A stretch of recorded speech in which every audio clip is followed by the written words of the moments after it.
My dear brothers and sisters, today we enter into 29th Sunday in ordinary time. Jesus shows us the way to give glory to the Father, become the servant of all, and give our lives for others. Are we willing to do that? The first reading today is from the prophet Isaiah. He is very clear that even long before the time of Jesus, a deeply religious person could see that one person could take on suffering for the good of others. The second reading is from the letter to the Hebrews and continues the same theme. We have a high priest who is able to sympathize with our weaknesses because he has similarly been tested in every way yet without sin. The Gospel from St. Mark gives us two teachings. One is about wanting spiritual gifts. Jesus is clear that we can have spiritual gifts. What our role in the final kingdom of heaven will be is already prepared.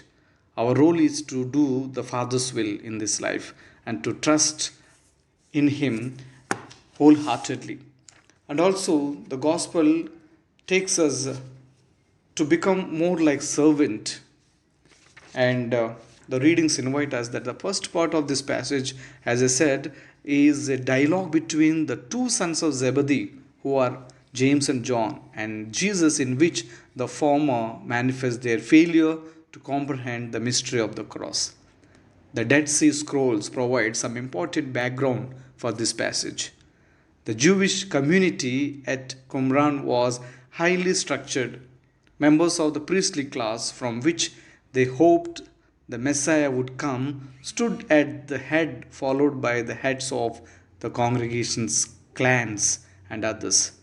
This community also looked forward to God's imminent intervention on their behalf, in which those who, in their estimation, had remained faithful to the God of Israel would be vindicated on earth and would be invited to a glorious and external existence with angels in the heavenly court.